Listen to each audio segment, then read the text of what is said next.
સુરતના પુણા ગામના આંગણે વડતાલ લક્ષ્મીનારાયણ દેવગાદીના આચાર્ય રાજેન્દ્ર પ્રસાદ લાલજી મહારાજ દિવ્ય સાનિધ્યમાં ધર્મકુળ આશ્રિત સત્સંગ સમાજ સુરત દ્વારા પુણા ગામ શાયરના પ્લાઝાના સામેના મેદાન ખાતે શાકોત્સવનું ભવ્ય આયોજન કરવામાં આવ્યું હતું.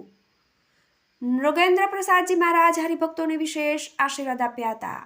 હરિભક્તોના પ્રસાદ માટે 12,000 કિલો બાજરાના લોટના રોટલા, 20,000 કિલો રીંગણનું શાક અને શાક બનાવવા માટે 750 કિલો ઘી અને 1875 કિલો તેલનો ઉપયોગ થશે. આ ઉપરાંત 10,000 કિલો ખીચડી અને 4500 લીટર કઢીનો પ્રસાદ હરિભક્તોને આપવામાં આવશે. આ શાકોત્સવની વ્યવસ્થા માટે 2,000 સ્વયંસેવકોએ છેલ્લા 7 દિવસથી ખડેપગે સેવા આપી રહ્યા છે. લાલજી મહારાજે આશીર્વાદ આપતા કહ્યું હતું કે આજે પ્રજાસત્તાક પર્વ છે અને તેમાં ખાસ આપણા સત્સંગના આયોજનો સાથે ધ્વજવંદન કરાયું તે ખરેખર પ્રભુ ભક્તિ સાથે રાષ્ટ્રભક્તિનું પણ મહત્વ સમજો છો તેનો ગર્વ છે. આ સાથે એક વિશેષ વાત એ છે કે આપણે ભક્ત પછી પરંતુ પહેલાં માણસ બનવાનું છે. રાષ્ટ્રના સાચા ભક્ત બની દેશના બંધારણ મુજબ વર્તવાનું છે.